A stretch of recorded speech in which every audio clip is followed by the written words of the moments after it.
kombinasie van tegnologie en die verantwoordelike gebruik van natuurlike hulpbronne op 'n plaas wat as ekstensief uitdagend gereken kan word, is 'n skuif in die skaakspel van boerdery wat 'n menigte produsente al baie hoofbrekens in moeilike situasies gespaar het. Dieter Blanche manne, Erhard Senior, Egbert en Erhard Junior van Hassiesfontein, wat op die randjie van die Stormberge naby Molteno in die Oos-Kaap geleë is, kan getuig van die vrugte wat goeie besluitneming en bestuur afwerp.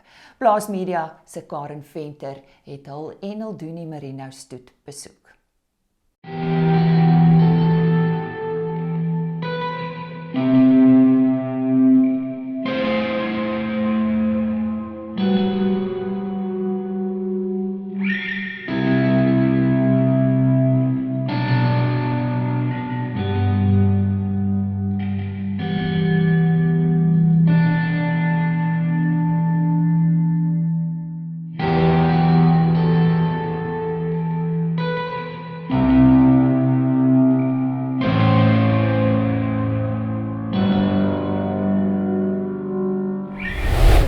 Stoet se naam is Hassiesfontein Doenies. Ons het hom Hassiesfontein Doenies, die naam Hassiesfontein Doenies gegee omdat twee van ons plase se name is Hassiesfontein en almal in die distrik ken ons as die Hassiesfontein groep.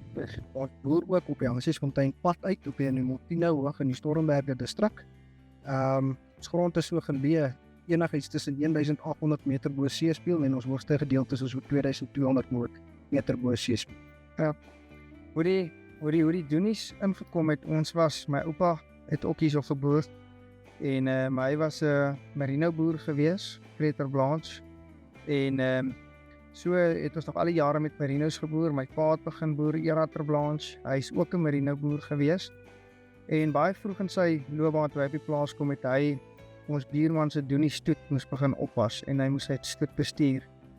Die oom het siek geraak en my pa het hom toe begin help op die plaas. En ek dink daar is die saadjie al geplant vir wat die saadjie geplant het vir die Doenie ras. Wat toe gebeur het, ons het begin, my pa het 'n klompie Doenie oeye ingekoop, kommersiële oeye, en hy het hulle begin boer apart saam met die merinos op dieselfde grond. En so het ons die twee kuddes nog altyd apart gehou en ek sal sê seker omtrent die laaste 10-15 jaar, ek het nou nie die presiese datum nie, het ons gesien, maar dit is nie meer die moeite werd om die kuddes uitmekaar uit te hou nie. Ons Doenies het so mooi opgeteel in hulle wolvermoë en hulle aanpasbaarheid. Hulle het so goed presteer, dat dit nie vir ons ekonomies sin gemaak het om nog die twee kuddes apart te hou nie. En ons het die keuse gemaak om toe net na die Doenie ras toe te gaan, as gevolg van sy gehardheid, sy goeie moedereienskappe, en ons het dit so daarop voortgebou. Ons het toe nie 'n stoet gehad nie, ons het toe wel ons eie ramme begin teel, en die rammetjies wat ons toe nou maar teel is nou maar vir ons eie verbruik, en wat soos enige skaapboer sal weet, jy moet omtrent 1/3 van jou ramme elke jaar vervang. So ram oop by 'n veiling is raak 'n baie duur uitstappie. Wat toe die hele ding aanwakker, toe ek en my broer plaas toe kom, het ons nuwe tegnologie begin gebruik om ons prestasietoetsings beter te maak, makliker te kan doen, beter evaluerings te kan doen oor die prestasie van die diere. En dit het ons toe laat besluit, hoekom registreer ons nie ons diere nie, want ons sit met die goeie genetika, ons sit met diere wat aangepas is, diere wat baie goed by ons aard en wat vir ons geld maak. Dit is seker een van die hoofredes waarna mens moet kyk. En so het ons begin en ons het gedinge bymekaar gesit en ons het ons kudde geregistreer so 2 jaar terug. En wat lekker was, ons het wel 'n klomp data ingehaat en ons kon baie lekker ons ding inpas. Ons het reeds al die prestasietoetsings vir onsself gedoen en ons het dit basies maar net swaalf oorgegee na die genootskap toe en ons kon 'n klomp van ons diere registreer en so is ons nou besig om ons stoet op te bou. Maar net interessant, toevallig hier waar ons sit vandag. Vroeger jare het oom Oliver en Hjalmar Becker hulle hierso geboer en en die oom is toe siek geraak en ek het die grond gehuur en hy is oorlede en toe het ek later grond by sy seun gekoop. En hulle het toevallig ook met Doenie Merinos hier begin as 'n stoet waarmee hulle aangegaan het. En ja, die skaap het baie goed gedoen. Ek was in daai spasie van die vertakking van baie meer Merinos as Doenies, meer hamelboerdery, en toe te begin is diversifiseer na 50% Merinos, 50 Doenies en stelselmatig heeltemal Doenies te gaan. Nou praat ek van die grond het ek al 25 jaar, 20 jaar soos, praat van baie jare. Maar nou moet ons die 2 seuns van my, Egbert, nadat hy van oorsee af gekom het, en gesê hy het verlief geraak op 'n meisie en jy kon nou nie saam met hom rondgaan nie, toe wil hy nou trou en ek by plaas toe kom. Daai tyd is my pa is oorlede en toe is dit so 2 jaar wat ek alleen hier was, kom hy van my help. Gerard, my jonger seun, het gestudeer op daai stadium, was by die Sharks Rugby Akademie en het toe gaan studeer.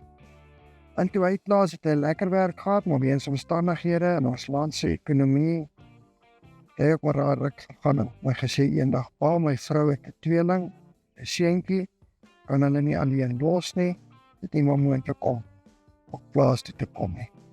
Maar ja, dit is nogal 'n redelike impak op 'n mens. Jy kom met 2 seuns met hulle vrouens, met gesinne.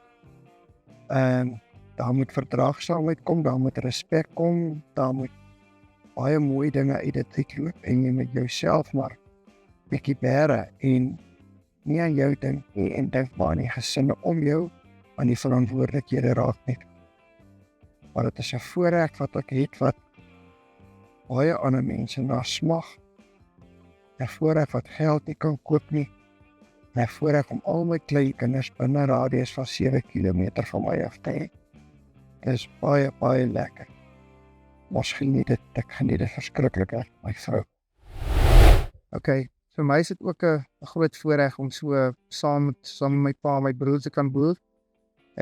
Ek weet nie van vriende wat ek een hand kan tel wat so voorreg het nie, so dit is regtig 'n groot voorreg vir ons om dit te kan doen en ons weet ons kan dit met geld koop. Dit is ook by tye lekker uitdagend, dit is nie altyd maklik nie en ons het ons struikelblokke, maar ons het saam tot die besef gekom as ons na vorentoe gaan en hierdie boerdery wil laat groei, moet ons koppe bymekaar sit en ons skille een kant los en die beste vir die boerdery vorentoe pad en saamwerk om die ding te laat groei.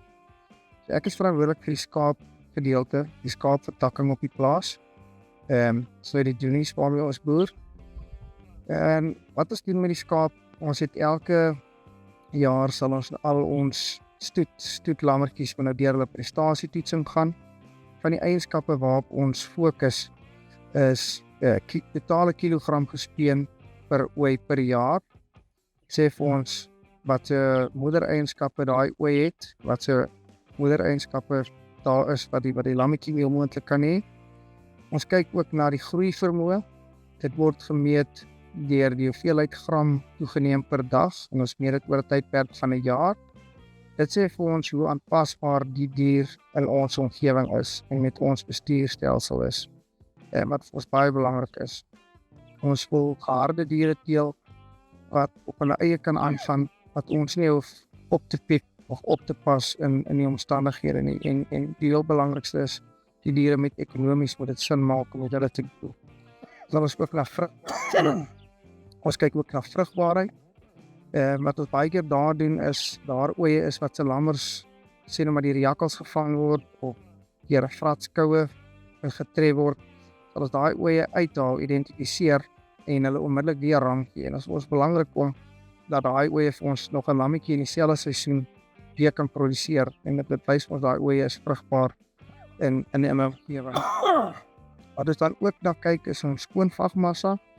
So met skeertyd word vagte geweeg en ontleed, en daai syfer word teruggewerk, ons punte te bepaal, en dan ook kyk ons na die mikron fynheid en die kwaliteit van die wol. In elk van daai eienskappe voeg ons dan 'n punt toe. Ons het ons eie puntestelsel ontwerp waar volgens ons dan die skaap keer, en ons koppel ook 'n geldwaarde in elkeen van die eienskappe. En op die einde kies ons 'n goed gekombineerde skaap wat met al daai eienskappe 'n mooi pakkie vorm en wat vir ons ekonomies vatbaar is om weer vorentoe te gaan. En ja, dit is maar hoe ons seleksie doen en hoe ons ding probeer met ons uitdagings hierso. Gaan we hier 'n hele bietjie vertel van ons winters, mars. Ek is verantwoordelik vir die bees in ons lande en ons boerdery. Die bees speel vir ons 'n baie belangrike rol omdat ons 'n 70-30 split in ons boerdery het, 70% skaap, 30% bees. Dit is vir ons 'n baie belangrike verhouding want die bees hou eintlik die gras vir ons in 'n toestand waar die skaap dit optimaal kan benut. Is ook vir ons is die lande van 'n baie groot dis baie belangrik vir ons.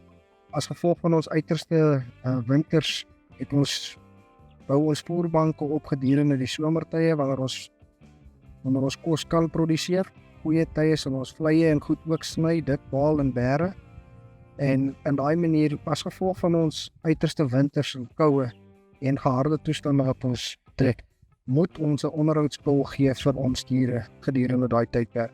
Dis nie 'n volle aanvulling nie, dis uit net 'n pul wat hom help gedurende die gehardste tye van die jaar. En ons praat van temperature wat gedurende Junie, Julie, Augustus maandag nooit ons gemiddeld tussen 3 en 4 grade was.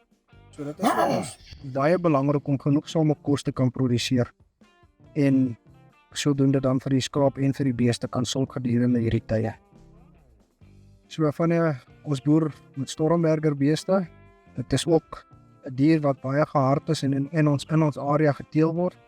Hulle word in die koudste plaas in Suid-Afrika word hulle geteel. So dit is ook 'n dier wat vir die gehardheid en koue geteel word en ons is baie tevrede met die ras. Karen, jy het gevra wat is daar wat my laat opstaan elke dag en wat my motiveer om aan te gaan in moeilike tye. Tans is landbou of ons is veeboere in 'n moeilike tyd. Dit is nie 'n maklike siklus waar ons nou is of 'n maklike gedeelte van die siklus waar ons nou is nie. Die afgelope 2-3 jaar was regtig moeilik. En om kortliks die antwoord vir jou te gee, dink ek, ons doen dit maar vir ons families. Hulle is saam met ons hier op die plaas. Ek het seuns, 'n seun, my broer het 'n seun. Ons wil graag vir hulle die lewe gee wat ons gehad het. Ons so groot was soos hulle. En ek het altyd daarna strewe of myself gesê, as ek nog kinders het, wil ek graag hê, wil my kinders die lewe gee wat ek gehad het as kind. Om op die plaas te kan groot raak.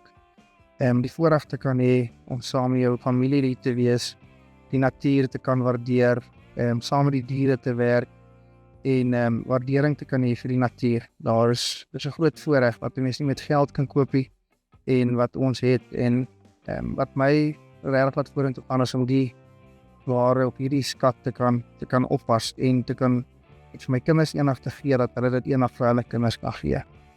Dis maar my sien. Ja, Karen, myne. My pa het eendag vir my gesê en dit is snaaks, dit het nogal vasgesteek in my en dit is my motto in die lewe.